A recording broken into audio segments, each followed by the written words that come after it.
Bismillah ar-Rahman ar-Rahim. Iyyaka na'budu wa iyyaka nasta'in. Mr. President, Honorable Secretary General, Excellencies, ladies and gentlemen, I feel honored today to represent my country at this forum of world leaders, where we have a chance to discuss problems that the world is facing. I want to talk about a lot of problems, but just four today. And I especially came to this forum despite a difficult time in my country, facing challenges. I would not have come, but because I feel that there are some very urgent problems which the world must address. So first of all, I start with climate change. So many leaders have talked about climate change. But Mr. President, I feel that there is a lack of seriousness. Perhaps world leaders some of the leaders who can do a lot, do not realize the urgency of the situation. We have a lot of ideas, but as someone said, ideas without funding is mere hallucination. Pakistan, I'll give you start with my own country. Our country is amongst the top 10 nations in the world which are most affected by climate change. We depend upon our rivers. We are mainly an agricultural country. And 80% of the water in our rivers comes from our glaciers. The glaciers not just on the Pakistani side, even India. The 80% of the water in Ganges and the Indian rivers also comes from the glaciers, from the Himalayan glaciers, Karakoram, Hindu Kush. And these glaciers are melting at quite a rapid pace. We detected already 5,000 glacial lakes in our mountains. And if this keeps going, if nothing is done, we are scared that humans are facing a huge catastrophe. In my country, when my party came to power in the province of KP, we planted 1 billion trees in 5 years. Now we've set ourselves a target of 10 billion trees in Pakistan. Idea being to counter the effects of global warming. But one country cannot do anything. This has to be a combined effort of the world. My optimism comes from the fact that humans, the Almighty has endowed humans with great powers. We can do anything, provided our survival instinct is stirred up. And this is really what I hope that the United Nations will take a lead in this. There must be more emphasis. Richer countries must be pushed. Countries that are responsible for greenhouse gas emissions. They must be pushed because our country contributes minuscule amount to greenhouse gases. So I feel that the United Nations must take leadership in this. My second issue for me right now is even more critical. Mr. President, every year, billions of dollars leave the poorer countries and go towards rich countries. billions of dollars siphoned off by the ruling elites of the developing world. And they find their way into Western bank accounts, offshore accounts, tax havens, expensive properties hidden behind companies bought in Western capitals. Mr. President, this is devastating the developing world. This is causing more poverty, debts. It's impoverishing the developing world. The difference between rich and poor countries is growing because of this. Money laundering, which happens because money leaves the poorer countries into rich countries, is not treated the same as, for instance, money from drugs or terror financing. The seriousness which terror financing and money from drugs, the way it is treated, it's not the same. The way the poor countries are being plundered by their elites. It's not happening. In my country, when I took charge of our government a year back, in the 10 years preceding that, our total debt went up 4 times. The debt we had accumulated in 60 years, just in 10 years, it went up 4 times. As a result, the total revenue we collected in 1 year, half of it went into debt servicing. How are we going to spend money on our human beings, 220 million people, when half the money is going into debt servicing? Because our country was plundered by the elites, the ruling elite. And easily they could get the money out. And when, Mr. President, we located properties in Western capitals bought by this money through corruption and money laundering, located the properties of these corrupt leaders, we find it so difficult to retrieve it. That money, if we retrieved that money, we could spend on our human beings. But it's so difficult. The laws protecting these criminals. We do not have the sort of money to have expensive lawyers and spend millions and millions of dollars. We need help from the rich countries. And Mr. President, it's critical. The rich countries must show political will. They cannot allow this to happen.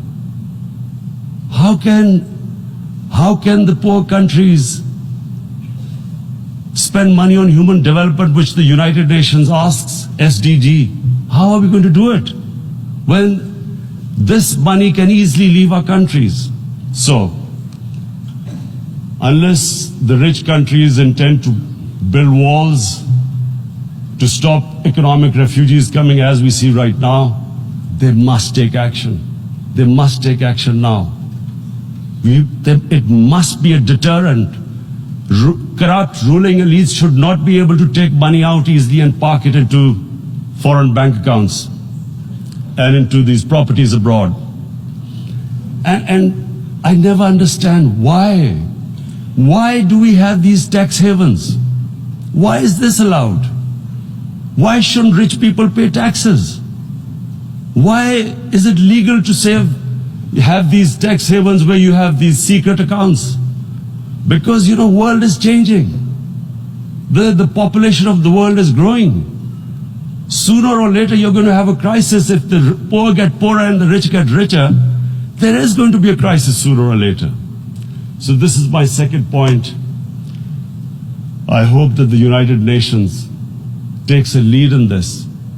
It involves the IMF, the World Bank, Asian Development Bank. They must find a way of stopping this plunder of the developing world. My third point is Islamophobia. There are 1.3 billion Muslims in this world.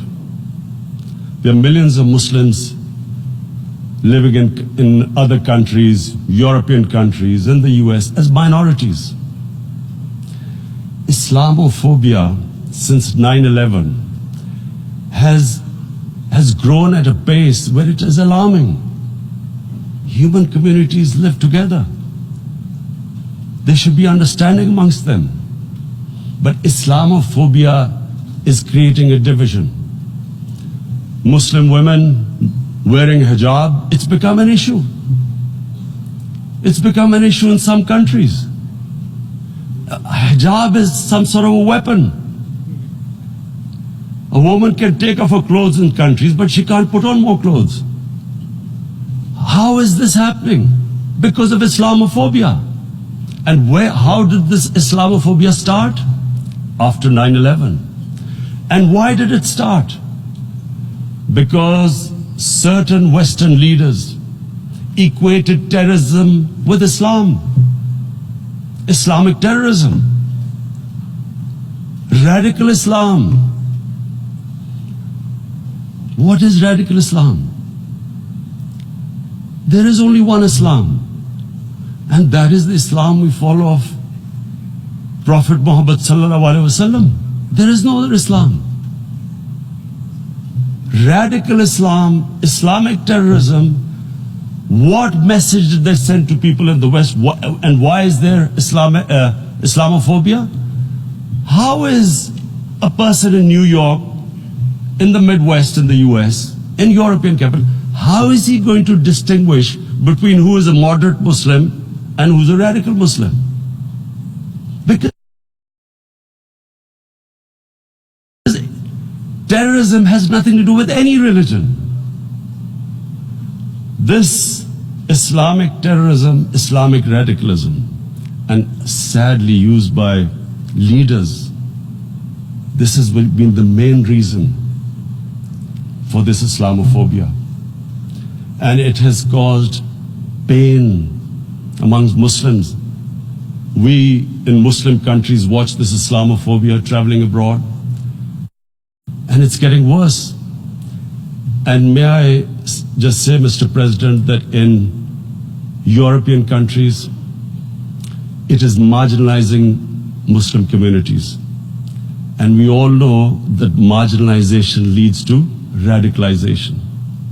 Some of the people who ended up as militants in Syria and other places were from marginalized Muslim communities. And my point here is that we must address this issue. I'm sad to say that we Muslim leaders have not addressed this issue either. After 9/11, when this thing came about war against radical Islam, rather than Muslim leaders trying to explain to the West that there is no such thing as radical Islam, in all human communities, they are radicals. They're liberals and rest are moderate. All human communities, Christians, Jews, everyone has it. But Islam is not radical, neither Judaism, neither Christianity, neither Hinduism. No religion preaches radicalism. The basis of all religion is compassion and justice, which differentiates us from the animal kingdom. But unfortunately, the Muslim leadership was so scared of being called radical Islam that all of them became moderates. In Pakistan, we were in the eye of the storm, and our government coined a phrase called enlightened moderation. No one knows what it meant, but everyone started putting on Western suits that they were moderates, started speaking. Even those who didn't know English would speak English because they were moderates. No one had a clue what it was, because we in the Muslim world did not explain to the West that there is no such thing as radical Islam. One of the reasons why after 9/11 Islam was supposed to be equated with terrorism was suicide attacks. Because the 9/11 bombers did a suicide attack, all sorts of theories came up that the Muslims are involved in suicide attacks because they will get virgin in heavens. Some came up with, what about women? Suicide attackers. So this bizarre thing happened. No one explained. Suicide attacks and Islam were equated. No one did research that before 9/11, the majority of suicide attacks in the world were by Tamil tigers, who were Hindus. No one blamed Hinduism, and quite rightly. What has Hinduism got to do with what desperate people were doing in Sri Lanka? We all know about, we've seen films about Japanese kamikaze pilots at the end of the Second World War doing suicide attacks. No one blamed the religion. But here we were trying to prove we were moderates and not explaining to the West. But the most important thing I wanted to say here today, in explaining this Islamophobia, Mr. President, and I feel it's very important because I've spent, because of, I played professional sport in England, I spent a lot of time there, so I know how the Western mind works and how West views religion. So where the misunderstanding about Islam came. And one of the reasons it caused Islamophobia. That was, in 1989, this book was published, maligning, insulting, ridiculing our Prophet Muhammad sallallahu alaihi wasallam. And there was a reaction in the Muslim world. The West couldn't understand what was the problem. Because in the West, because I have spent so much time in the West, religion is perceived completely differently. They don't look upon religion like we do. And so, Islam was supposed to be an intolerant religion. It was against freedom of expression. And Islam took a real beating 30 years ago. I still remember it became a watershed. And every 2 or 3 years, someone would malign our Prophet, peace be upon him. There would be a reaction by the Muslims. And again, it was Islam, an intolerant religion. Again, this time, I blame a certain section of the people in the West who deliberately provoked this, knowing the impact it would have. But the majority of the people in the West didn't understand. This is where, again, Muslim leadership let the Muslims down. We should have explained to them what our Prophet, peace be upon him, means to us. So in 1 minute, I'll try and explain what he means to us. Our Prophet was the witness to the divine book, the Holy Quran. The Holy Quran is the book of guidance for Muslims, and the Prophet's life was living the Quran. He was an example of what the Quran guided us to be. So he is the ideal we all try to get to. The Prophet created the state of Medina, the first state in Islam. That state was the basis of a Muslim civilization which became the predominant civilization for the next 700 years. And what was that state? I hear such strange things about Islam, that it is against women, it's against minorities. The first state of Islam in Medina, it was the first time a welfare state was set up. The state took responsibility of the weak, widows, orphans, poor people, handicapped. It taxed the rich, spent the money on the poor.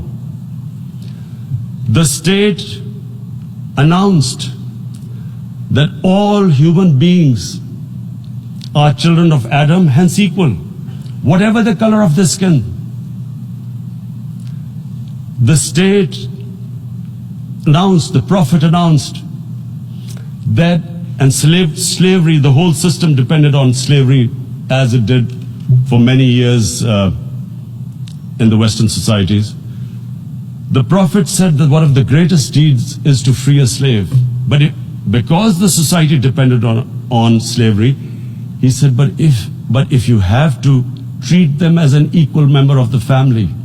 And as a result, something happened in a Muslim world which hasn't happened in any other civilization. Slave dynasties appeared. Slaves became kings. The Mamluks, slaves who ruled Egypt. In India, there were slave dynasties. And then, with minorities, again, you hear that Islam is supposed to be against minorities. Let me just make this clear. In Islam, the Prophet announced that everyone was free to practice his religion. It was a sacred duty to protect the places of worship of all religions. He announced that every person is equal in front of law, whatever his religion or his color. And this incredible case, and I always quote this, that the fourth Khalifa, the head of state of Medina, he lost a court case against a Jewish citizen. So, number one, it showed there was a rule of law, no one was above law. And number two, that a Jewish citizen was an equal citizen. So, Mr. President, when a Muslim society is unjust to its minorities, it is going against the religion of Islam and our Prophet, peace be upon him. So, it is important to understand this. The Prophet lives in our hearts. When he's ridiculed, when he's insulted, it hurts. As we human beings understand one thing, the pain of the heart is far, far, far more hurtful than physical pain. And that's why the Muslims react. And I always thought that if I ever had this stage, I would try and explain this to the world community, especially to the Western community, because having lived in the Western community, people didn't understand this. When I first went as a teenager to England, there was a comedy film on Jesus Christ. It's unthinkable in Muslim societies. So we need to explain that, look, in a human community, we must be sensitive to what causes pain to other human beings. We have, in the Western society, and quite rightly, the Holocaust is treated with sensitivity because it gives the Jewish community pain. That's all we ask. That do not use freedom of speech to cause us pain by insulting our Holy Prophet. That's all we want. And now, the number fourth point, Mr. President, and this is the most critical point, is the reason why I especially came here. It is about what is happening in Kashmir. Before I go on this, I want to make one thing clear, that when we came to power, my first priority was that Pakistan would be a country which will try its best to bring peace. We had been through this war on terror. We joined the United States war on terror after 2001. And Pakistan went through one of its worst periods where 70,000 Pakistanis died and over 150 billion was lost to our economy. And Mr. President, I opposed the war because in the 80s, Pakistan had joined the Western countries in what was the freedom struggle then in Afghanistan against the Soviets. And it was funded by the Western countries. These Mujahideen groups, which were treated in guerrilla warfare, were trained by Pakistan Army, funded by the Western countries, and especially US. and they waged what was a freedom struggle in Afghanistan. The Soviets called them terrorists. We called them freedom fighters. 1989, the Soviets retreated. The Americans packed up and left. Pakistan was left with these groups. Come 9/11, Pakistan joined the United States in this war on terror.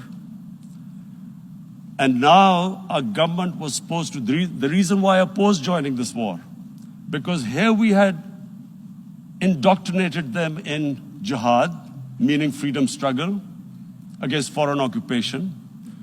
Now, because we had joined the US and the US had occupied Afghanistan, now we were supposed to tell them that no, this is not freedom struggle and jihad, it's terrorism. So that's why I tried to tell then government that, stay neutral, because you will have leverage over them.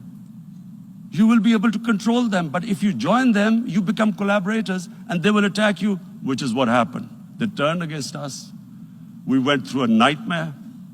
70,000 people killed in a war we had nothing to do with. No Pakistani was involved in 9/11. Taliban were in Afghanistan. Al-Qaeda was in Afghanistan. What had we to do with it? 70,000 Pakistanis died. So when we came to power, we decided that we would dismantle what was left of these groups. And this decision was taken not just by us, but by all the political parties in Pakistan. Unfortunately, they didn't implement it. So we came to power, we decided to implement it, and we dismantled whatever was left of the groups. And I know that India keeps accusing us that there are these groups there. I would like the United Nations to send observers, see for themselves what we've done. No Pakistani government would have dared to do this because it would have created strife. But we decided that there would be no militant organizations in Pakistan. So I need to give you this background and to what I'm going to say later on. And secondly, we started mending fences. I invited the Afghan president. We developed a relationship with Afghanistan. We had problems with Iran. We mended fences there. And then India. Now let me just give you a little background about my relationship with India. Because of cricket, and cricket being it's a passion in the subcontinent, I had great following in India. I have friends in India, and I loved going to India. So immediately, when my party came to power, the first thing we did was to immediately reach out to India. And I spoke to President Modi and I said, look, we have similar problems. Climate change, poverty, let's get together. Let's resolve our differences through trade. Let's build a relationship on trust. Prime Minister Modi told me that, there were terrorist attacks from Pakistan. I said, we have problems with you. There are terrorist attacks which we know are instigated by India in Balochistan. We caught a spy, Kulbhushan Yadav, who admitted what the sabotage going on in Karachi and Balochistan. So we said, look, let's leave that behind. Let's move forward. Our main priority should be our people. The highest number of poor people live in the Indian subcontinent. Unfortunately, didn't make any headways. Our foreign minister was supposed to meet on this in the UNGA last year. India cancelled it. We thought that it's their election coming up. It's a nationalist, ultra-nationalist party. It doesn't want to cozy up to Pakistan. So we thought, okay, we'll wait till the elections. Meanwhile, a 20-year-old Kashmiri boy, whose father said was radicalized by the security forces in Kashmir, blew himself up on an Indian convoy. Immediately, India blamed us. I spoke to the Indian public on television. I said, if you give us any iota of proof, we will immediately take action, because we've clamped down on these groups. Rather than sending us any proofs, they sent their jets in, they bombed us. We retaliated. A jet, 2 of their planes were shot down, 1 pilot bailed out in Pakistan. We immediately returned the pilot, saying that, look, we do not want any escalation. Rather than taking that as a peace gesture, the entire campaign, almost the entire campaign of Mr. Modi in the election was how he had taught Pakistan a lesson that jets had killed 350 terrorists. Complete lie. They had just killed about 10 trees of ours, which was quite painful given that, we are growing all these trees. He then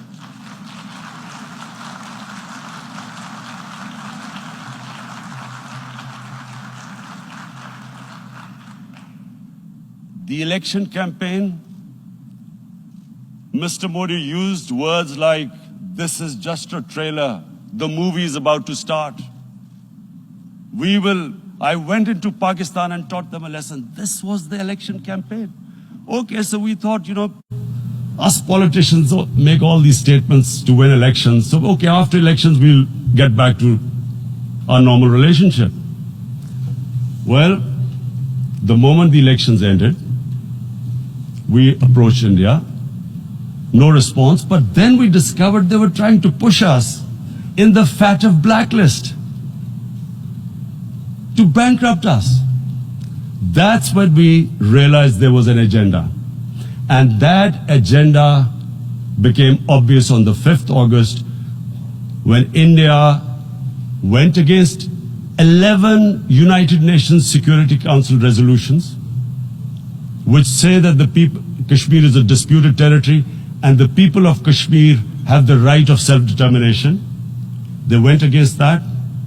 They went against Simla Accord, which is about bilateral, sorting out our differences through bilateral means, went against that.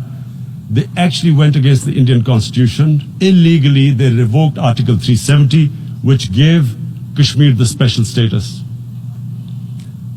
They got an extra 180,000 troops there. Total number of security forces in Kashmir now are 900,000. And they put 8 million people of Kashmir under curfew.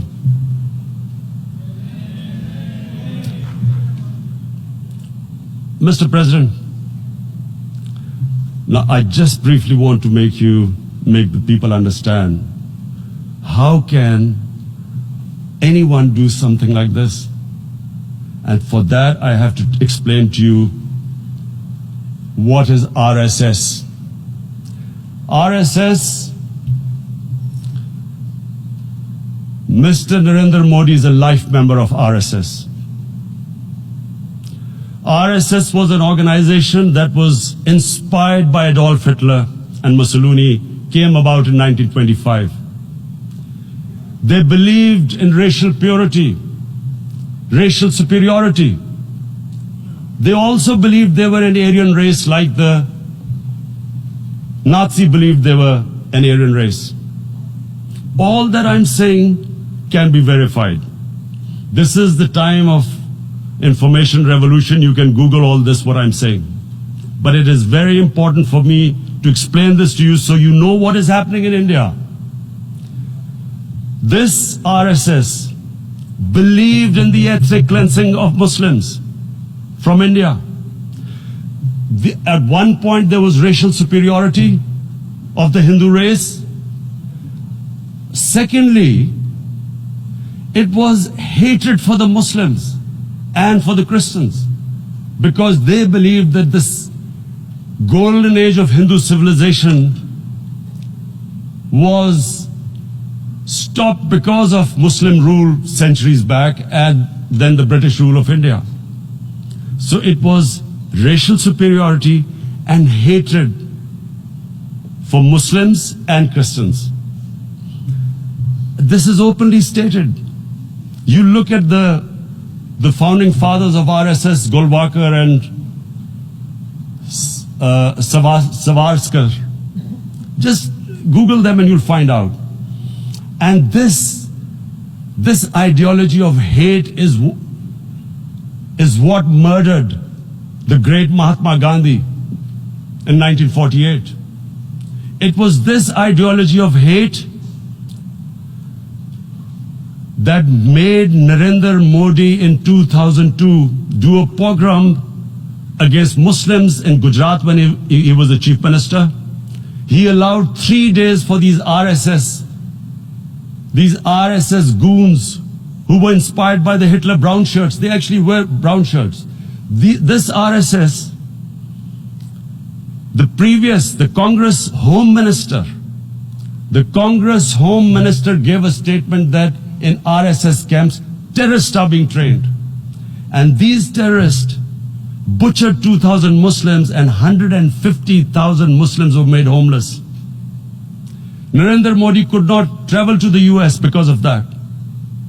And I need to make you understand this background before I explain to you that what sort of a mindset would lay siege to 8 million people with 900,000 troops. Women, children, sick people, locked in as animals. In fact, of what I know of England, if 8 million animals were locked in, the RSPCA would have made a lot of noise about it. These are human beings.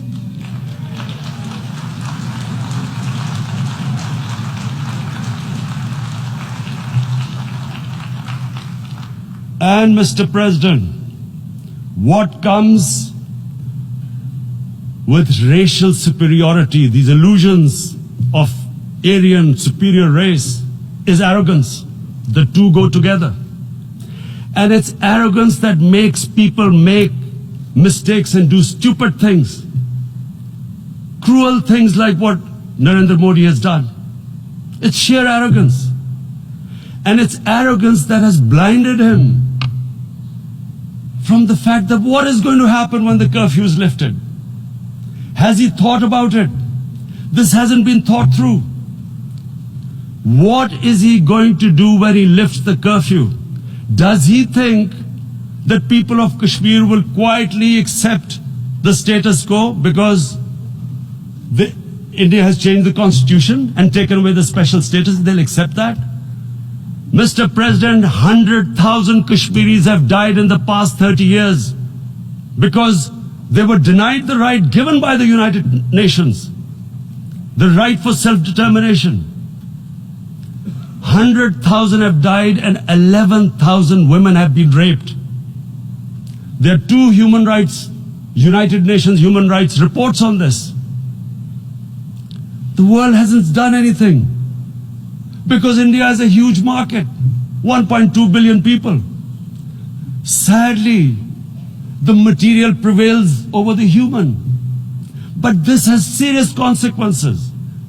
Again, I repeat, that's why I'm here. Look, what is going to happen when the curfew is lifted will be a bloodbath. The people will come out. There are 900,000 troops there. They haven't come to, as Narendra Modi says, he's done this for prosperity of Kashmir. This is supposed to be for the development. These 900,000 troops, what are they going to do when they come out? There'll be a bloodbath. Has he thought it through what happens then? Mr. President, has anyone thought that what happens when there is a bloodbath? What do you think the impact will have on people of Kashmir? What do you think they will think? The way they have been boxed in their houses, treated like worse than animals, no rights. Thousands of all the political leadership has been arrested, taken out of Kashmir. Even those Kashmiri leaders who were pro-India have been taken out. 13,000 boys have been picked up and taken to God knows which destinations. So what do they think? What will the people of Kashmir do when they lift the curfew? They will be out in the streets. And what will these soldiers do? They will shoot them. They've already used pellet guns, blinded young boys. In the last 6 years, the 5 years, the oppression that has gone on in Kashmir. And so, Kashmiris will be further radicalized. Mr. President, there will be another Pulwama. And guess what? India will blame us. They're already blaming us. They're saying all this is happening because of Pakistan. One of their defense ministers said there are 500 terrorists lined up on the border to go in. Why would Pakistan send 500 terrorists when there are 900,000 troops? What impact are they going to make? What will they do? And why would? Don't we know that the moment there is some terrorist attack, all that will happen is there will be further cruelty and oppression of the people of Kashmir. We will just give the 900,000 troops to further crush the people of Kashmir. And then we'll give the Indian government an excuse that, look, Pakistan is a terrorist state, and this mantra that has gone on, Islamic terrorism. The moment you use this catchword, Islamic terrorism, the whole world turns away. No one talks about human rights. You can do whatever you want, which is what has happened in Kashmir, because they keep using this word, Islamic terrorism. And this is what they're doing right now. What do we benefit from further increasing the cruelty on the people of Kashmir? And why would we want this? But there is no other narrative left for India. As when they lift the curfew, whatever happens, Pakistan will be blamed, and there is always a danger of another Pulwama. They might come and bomb us again, and then another cycle might start. And what does Narendra Modi think? That 180 million Muslims of India are thinking right now. Aren't they watching these Kashmiris stuck inside for 55 days they've been stuck in? Aren't they watching? What do you think? Don't you think that the Muslims will be radicalized in India? And I'm talking about 180 million people. And when they get radicalized, there will be some incident in India somewhere down the line. Again, we will be blamed. And I'm warning you right now, again we will be blamed. And Mr. President, what about 1.3 billion Muslims who are watching this? And they know that it is only happening in Kashmir because they're Kashmiri Muslims. This is not happening to Kashmiri Hindus. They know that this is happening because of their religion. So what do you think they will be thinking? What do you think the Jewish community would think if they were, forget 8,000 Jews stuck like this? What do you think Europeans would think? What do we think? I mean, any human community, if their members are stuck like that, what do you think they will think? Are we a children of a lesser God? Is it not going to cause us pain? And then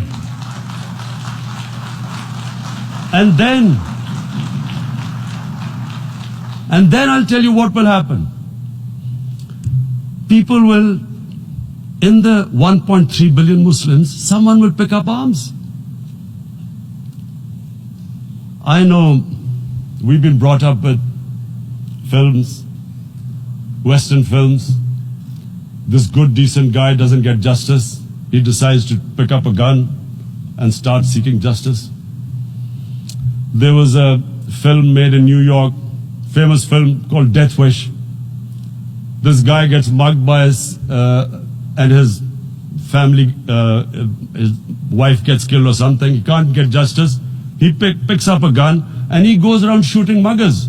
And the whole cinema cheers him on. So what do you think the Muslims are thinking right now? if there is a bloodbath, there will be Muslims becoming radicals, not because of Islam, but because of what they will see, that there's no justice when it comes to Muslims. There were Rohingya Muslims, Myanmar, who are, God knows, almost 1 million people out, ethnic cleansing. What was the response of the world community? So what do you think will be the response of 1.3 billion Muslims? I picture myself. I'm in Kashmir. I've been locked up for 55 days. I've heard about, and there are rapes, Indian Army going into homes, soldiers.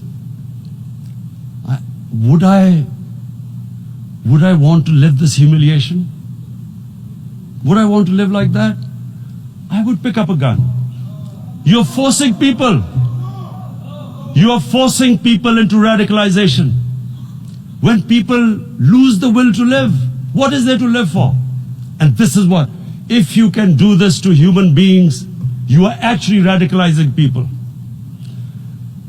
And so, Mr. President, I want to repeat here, this is one of the most critical times. There will be a reaction to this. Pakistan will be blamed.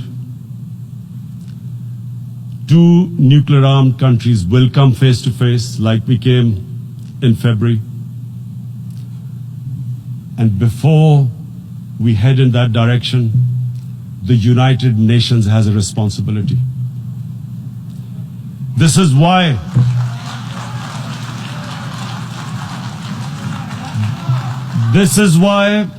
the United Nations came into being in 1945. You were supposed to stop this happening. I feel we are back to 1939, Munich. Czechoslovakia has been taken, annexed. What is the world community going to do? Is it going to appease a market of 1.2 billion, or is it going to stand up for justice and humanity?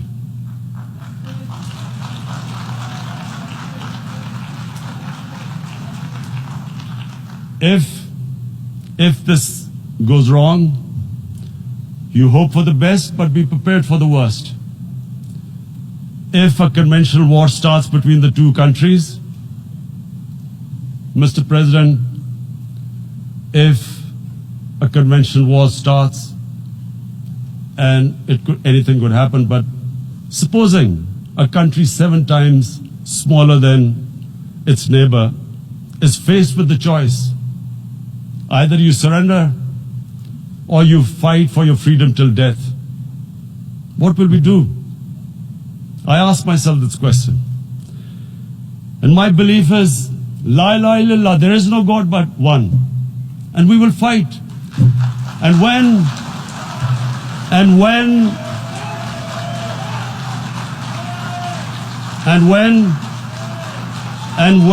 a nuclear-armed country fights to the end, it will have consequences far beyond the borders. It will have consequences for the world, which is why I repeat I'm here. Because I'm warning you, it's not a threat. It's a fair worry that where are we headed? And I've come here to tell the UN, you've got to, this is a test for the United Nations.